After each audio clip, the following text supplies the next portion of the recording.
Is it possible that a global collaboration, just announced amid celebration, praise, and cross-continental enthusiasm, could suddenly collapse within a matter of days? Is it really true that a legendary fashion house like Chanel, renowned for its meticulousness, caution, and long-term planning, would impulsively cancel its relationship with a global icon such as Jungkook of BTS? Or does this question instead reveal something far more intriguing, deeper, and far more complex than a mere cancellation rumor spreading rapidly across digital spaces? The first fact, often overlooked amid the swirl of sensational narratives, is that Jungkook was officially announced as Chanel's global ambassador for fragrance and beauty on December 11, 2025. This announcement did not come out of nowhere. Rather, it was the result of a long process designed to address the greatest challenge facing the luxury industry today: how to remain relevant to a new generation without losing its historical identity. Chanel, as a French fashion house with more than a century of heritage, was not experimenting recklessly. It was undertaking a cultural repositioning, and its official statement, Chanel described Jungkook's appointment as a collaboration that felt natural and rooted in authenticity. The word natural here is not merely marketing language. In contemporary branding studies, the term refers to alignment of values, not merely aesthetic similarity. Jungkook was chosen not because of fleeting popularity, but because of his ability to bridge self-expression, artistic discipline, and global influence, three elements that have become the primary currency of the modern luxury industry.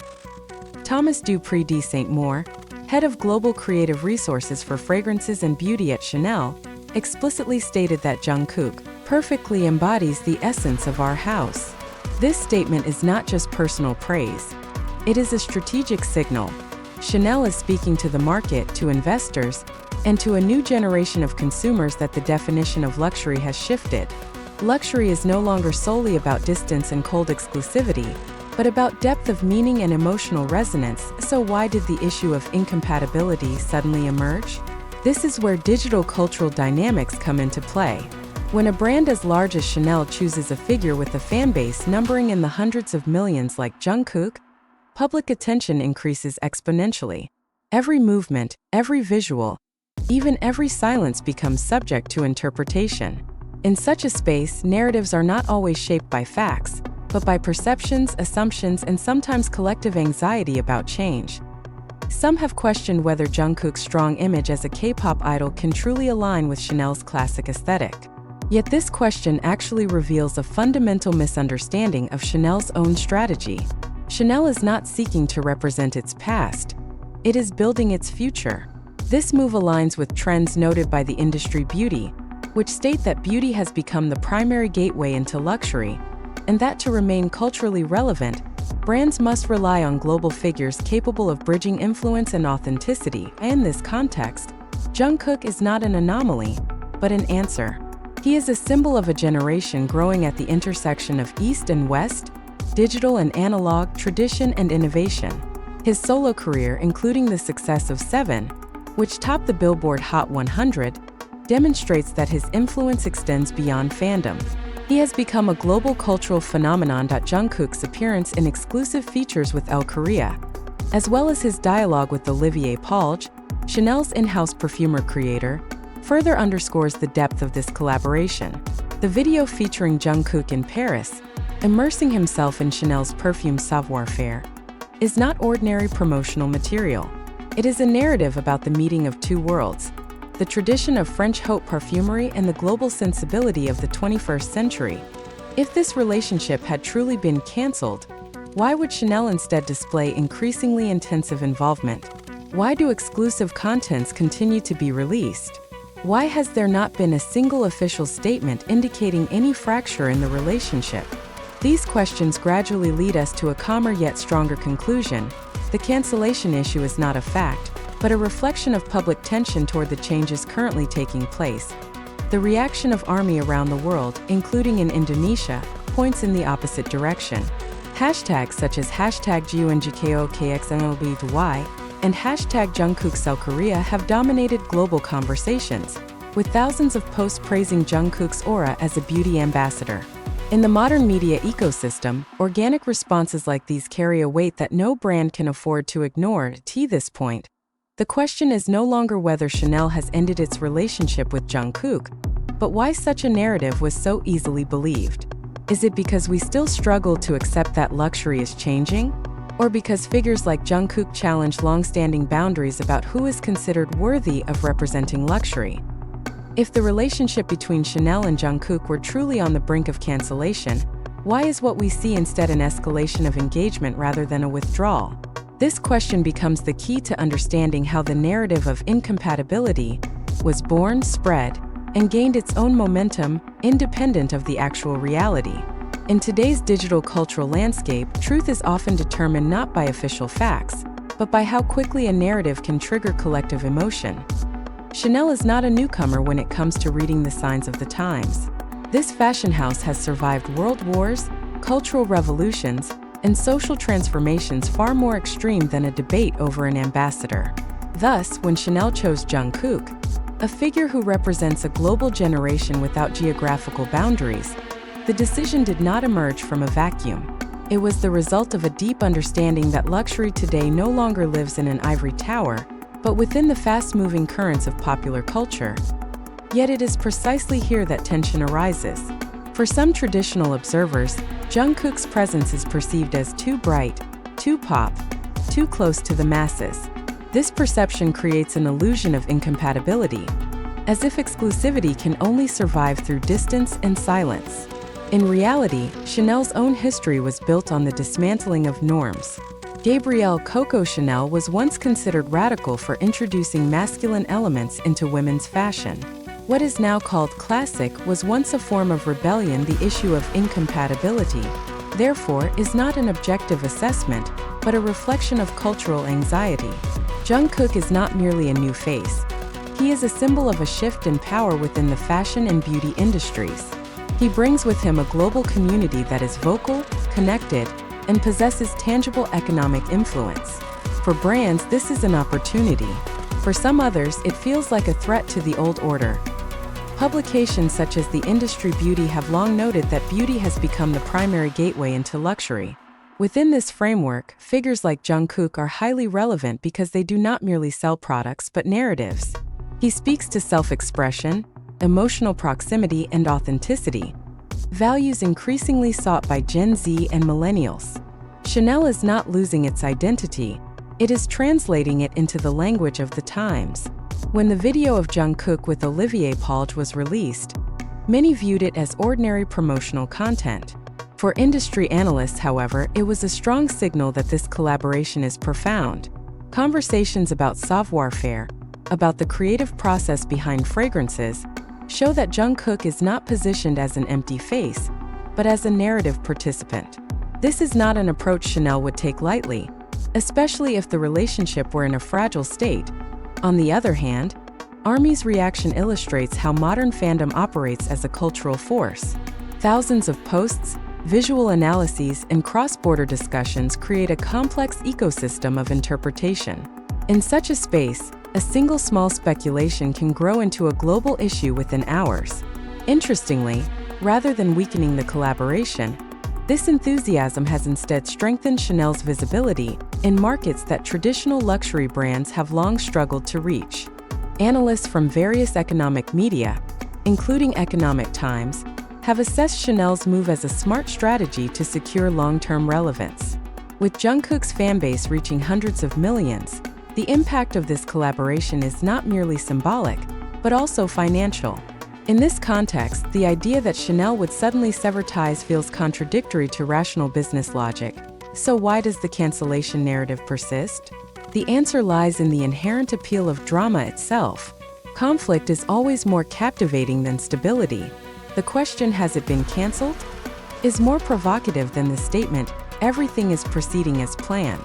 Social media amplifies this tendency, creating spaces where speculation often feels more real than official clarification. However, Chanel's silence is not an admission but consistency. Luxury brands rarely respond to every rumor because their value is built not on rapid reactions, but on long-term trust.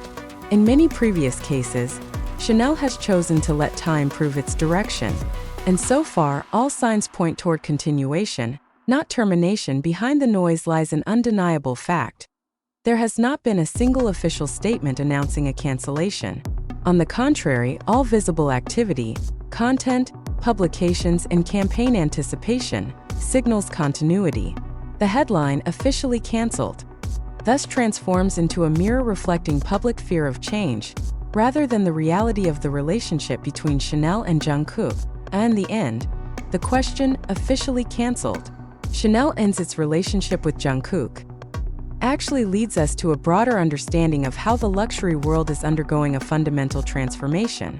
This issue is not about a terminated contract or a failed collaboration, but about a clash of perceptions between the past and the future, between old exclusivity and a new inclusivity that can no longer be avoided.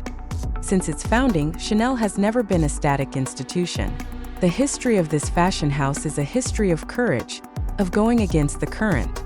When Coco Chanel introduced silhouettes that freed women from corsets, she was opposed, criticized, and even viewed with suspicion. Yet it was precisely from that tension that Chanel's identity was formed. Therefore, when observing the uproar surrounding Jungkook's appointment, it is difficult not to see the same pattern repeating itself, not as a crisis, but as a process of transformation. Jungkook, in this context, is not merely a celebrity borrowed to sell products.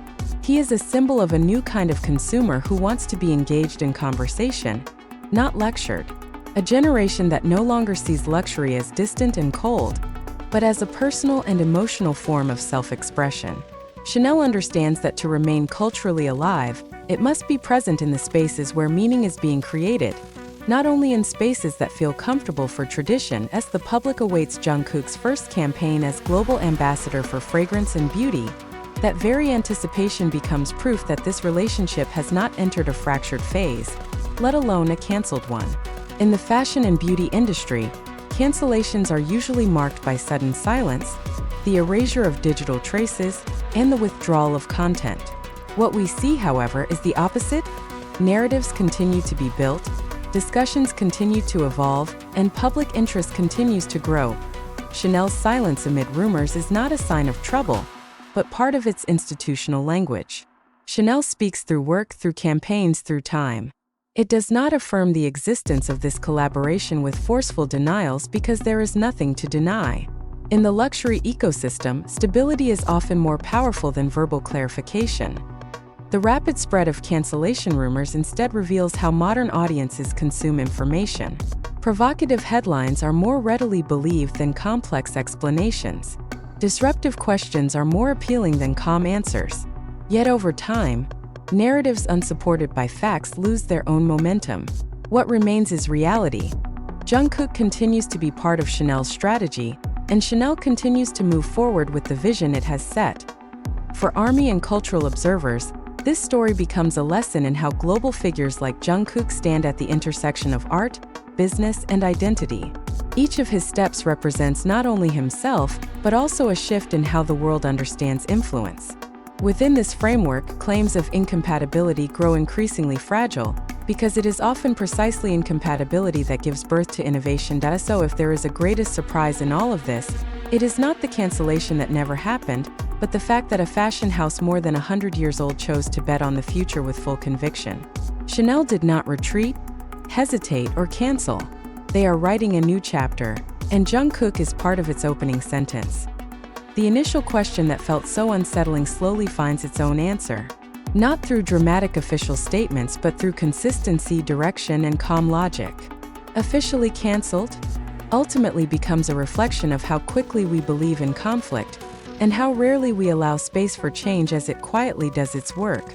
In this sense, the discourse surrounding Jungkook and Chanel becomes a lens through which we can observe a broader cultural shift, the erosion of rigid hierarchies in luxury, and the emergence of dialogue-based prestige. Luxury today no longer derives its power solely from distance, scarcity, or silence, but from relevance, resonance, and emotional legitimacy. Brands are no longer just makers of objects. They are curators of meaning, and meaning, by its nature, must circulate, be interpreted, and be shared. Jungkook's presence within the Chanel universe signals an acknowledgement of this reality. His influence is not manufactured by marketing alone, but sustained by years of artistic discipline, vulnerability, and global visibility. In a world saturated with endorsements, authenticity has become the rarest luxury of all. Chanel's decision reflects an understanding that cultural capital now moves faster than traditional prestige, and that ignoring this shift would pose a far greater risk than embracing it. The discomfort some feel toward this collaboration is therefore less about Jungkook himself and more about the destabilization of familiar boundaries. When luxury opens itself to a wider audience, it forces a reevaluation of who gets to participate, who gets to be seen, and whose narratives are considered worthy. This transition can feel unsettling, especially for those who equate exclusivity with separation. Yet history repeatedly shows that brands which survive are those willing to evolve their symbols without abandoning their essence. Importantly, evolution does not imply dilution. Chanel has not abandoned its codes, craftsmanship, or heritage. Rather, it has chosen to allow those elements to converse with a new cultural language. Jungkook does not overwrite Chanel's identity. He refracts it through a contemporary lens. The house remains unmistakably Chanel, but now speaks with an accent that resonates across continents. As campaigns unfold and narratives continue to develop, the absence of rupture becomes increasingly evident. Continuity, after all, is not always loud. Sometimes it is expressed through rhythm rather than declaration, through progression rather than defense. Chanel's confidence lies precisely in this restraint. They do not rush to correct speculation because speculation does not define their trajectory. What remains then is a lesson in media literacy as much as cultural analysis. In an age where virality often masquerades as truth, discernment becomes essential. Not every headline reflects reality, and not every rumor signals crisis. Some stories gain traction simply because they align with pre-existing anxieties about change. Yet time has a way of clarifying what noise cannot. Ultimately, the collaboration between Chanel and Jungkook stands not as a contradiction, but as a convergence between legacy and momentum, craftsmanship and connection, heritage and humanity. It illustrates that the future of luxury will not be decided by who resists change the longest, but by who understands it most deeply. And so, as the digital dust settles, one conclusion becomes increasingly clear. There was never a cancellation to announce. What we witnessed instead was the friction that accompanies transformation. Chanel did not step back. Jungkook did not fade. The narrative simply moved forward, quietly, deliberately, and with intent. In the end, perhaps the real story is not about whether something ended, but about how something new is being allowed to begin. What unfolds next is not a conclusion, but a continuation of this cultural dialogue. As audiences grow more fluent in reading between appearances and understanding strategy beyond spectacle, collaborations like this will increasingly be judged by longevity rather than immediacy. The true measure of relevance is not how loudly a partnership announces itself, but how consistently it endures amid shifting conversations. Jungkook's role within Chanel, therefore, exists not as a momentary headline, but as part of a longer arc, one that reflects how influence, artistry, and trust intersect in the modern luxury ecosystem. Chanel, with its century-long history, understands that meaning matures over time. It is cultivated, not rushed. And perhaps that is the quiet confidence underpinning this entire narrative. While speculation rises and falls, the work continues. Images are created, stories are refined, and connections deepen. In this stillness, beyond the reach of viral panic, the future of luxury takes shape, patiently, intentionally, and with a clear sense of direction.